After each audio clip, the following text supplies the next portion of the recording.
కడప జిల్లా బీకోడూరు మండలం మేకవారిపల్లె పంచాయతీలో అంకనగొడుగు నూరులో మాజీ మండల అధ్యక్షురాలు బోర్రెడ్డి పద్మావతి, మాజీ సర్పంచ్ బోర్రెడ్డి శేషారెడ్డి ఆధ్వర్యంలో బద్వేల్ నియోజకవర్గం టీడీపీ యువనేత నితీష్ కుమార్ రెడ్డి, బీజేపీ అభ్యర్థి బొజ్జ రోషన్న ఆధ్వర్యంలో దాదాపు 200 కుటుంబాలు వైసీపీ నుంచి టీడీపీలో చేరాయి. అదేవిధంగా ఆనువారిపల్లి జయరాం రెడ్డి ఆధ్వర్యంలో 50 కుటుంబాలు మరియు అక్కుపాలెంలో నాగూర్ నాగయ్య ఆధ్వర్యంలో 50 కుటుంబాలు వైసీపీ నుంచి టీడీపీలో చేరాయి. కార్యకర్తలు, జనసేన నాయకులు, కార్యకర్తలు మరియు బీజేపీ నాయకులు, కార్యకర్తలకు, పాత్రికేయులకు నేను బొజ్జ రోషన్న అనే నేను మన నాయకురాలు విజయమ్మ గారి ఆశీస్సులతో మరి నితీష్ గారి ప్రోత్సాహంతో ఇంతకుముందు తెలుగుదేశం అభ్యర్థిగా మీ ముందుకు రావడం జరిగినది. మీరు కూడా ఎంతో ఆదరించి నితీష్ గారు మేము చేసిన పాదయాత్రలు కూడా ఆదరించి మాతో పాటు నడిచి మన పార్టీని దాదాపు విజయవంతులకు తీసుకెళ్ళడం మీ అందరికీ తెలిసిన విషయమే. అయితే మేడం గారి పట్టుదల మరి అన్నగారు అకుంఠిత దీక్షతో మనమెంతో కష్టపడి పార్టీకి విజయం అందుకోబోయే తరుణంలో కొత్త రూపంలో మరి బీజేపీ, జనసేన, టీడీపీ కలయిక కలవడం జరిగింది. దానివల్ల మనము ఉమ్మడి అభ్యర్థిగా మరోసారి మేడం గారి ఆశీస్సులతో మరి నితీష్ గారి పట్టుదలతో మరి ఈ టికెట్ మళ్ళీ తెచ్చి మళ్ళీ నన్ను ప్రజల ముందుకు పంపడం జరిగింది. అయితే ఇంతకుముందు ఎంత ఆలోచించి ఫస్ట్లో భయపెట్టాము.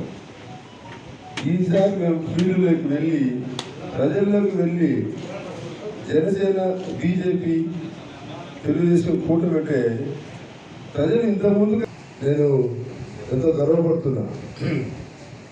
అన్నలారా, సోదరులారా, ఇక్కడ మంచి జరిగిందో చెడు జరిగిందో మనకు తెలియదు, కానీ జై శ్రీరామ, శ్రీరాముడు దయ వలన మనకు బీజేపీ టికెట్ రావడం జరిగింది.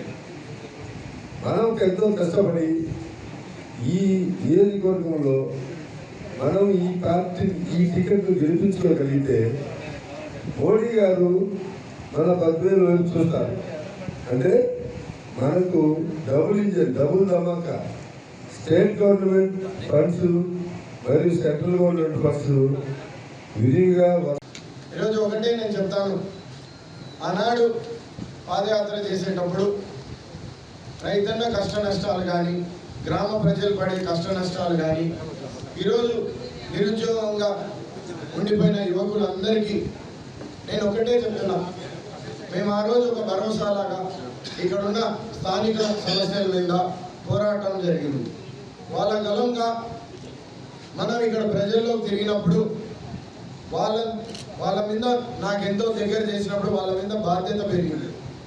నేను ఒకటి మీ అందరూ చూస్తున్నారు, బీకోడ్లో ఆ రోజు మనం మొదలుపెట్టినప్పుడు ఆ గుడికి వెళ్ళాక నరసింహపురం కానీ లేదంటే ఇక్కడ పైన ఉన్న గుడికి వచ్చి మళ్ళీ మేకవారిపల్లికి రావడం జరిగింది.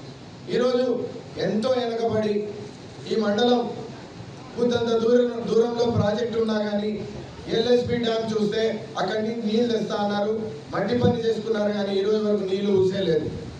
ఆనాడు మనం మీరు చూస్తే మునేలికి కానీ లిఫ్ట్ ఇరిగేషన్ తెచ్చాం, 2 చెక్ డ్యామ్స్ కట్టాం. అంటే రైతన్నల పట్ల కానీ ఇక్కడ ఉన్న వాళ్ళకి కానీ నీటి సమస్య, త్రాగునీరు తేవాలనేది తెలుగుదేశం పార్టీ కానీ అప్పుడు అనుకున్నాం. ఈరోజు మనం చూస్తే కుందు నది టెంకాయ కొట్టాడు, ఈ ముఖ్యమంత్రి మర్చిపోయినాడు. డ్యాంలో మీరు కావాలంటే ఇక్కడ ఉన్న వాళ్ళ రైతులందరూ ఒకరోజు నేను పిలుపునిస్తున్నా, మీరు పోయి డ్యాంలో చూడండి. ఈరోజు 1.5 టీఎంసీ ఉంది. నిన్న మన ఎంపీ గారు స్లూయిస్ తిప్పాడు, కొంచెం వంగి చూడాల్సి ఉంది. దయచేసి వంగి చూడమంటున్నా, ఊరికే తిప్పినాడు కానీ నీళ్ళు లేవు. రైతుల కోసం తిప్పడానికి నేను కూడా ఆనందకరం, కానీ నీళ్ళు లేవయ్యా. ఈరోజు 3 రోజులు పడుతుంది మున్సిపాలిటీలో తాగునీళ్ళు రావాలంటే. నేను ఆ రోజే చెప్పాను, పాదయాత్ర చేసిన 4 నెలల ముందు, మీరు ఈరోజు 20 సంవత్సరాలుగా పట్టం కట్టారు. వాళ్ళు ఒకటే కుటుంబంలో ఎమ్మెల్సీ, ఎమ్మెల్యే లేదంటే ఎంపీ కానీ ముఖ్యమంత్రి కానీ ఉన్నారు. బద్వేల్ ప్రాంతంలో ఇక్కడ మన మెట్ట ప్రాంతం రైతులు ఇక్కడ ఉన్న వాళ్ళందరూ మనకి నీళ్లు రాకపోతే మనకి ఇంకా భవిష్యత్తుకి ఏది ఉండదు. అందుకు మనం ఈ సాగునీటి కానీ తాగునీటి కానీ యుద్ధపూర్వంగా ఆ రోజు మా నాయకుడు లోకేష్ బాబు పాదయాత్రలో వచ్చినప్పుడు హామీ ఇవ్వడం జరిగింది మీకు. అందుకే నేను ఇందాక చెప్పినట్టే బూతుల్లో రాబోయే 30 రోజులు ఇంకా తక్కువే ఉన్నాయి, 20 రోజులు భయపడి ఉంది, కష్టపడాల్సిన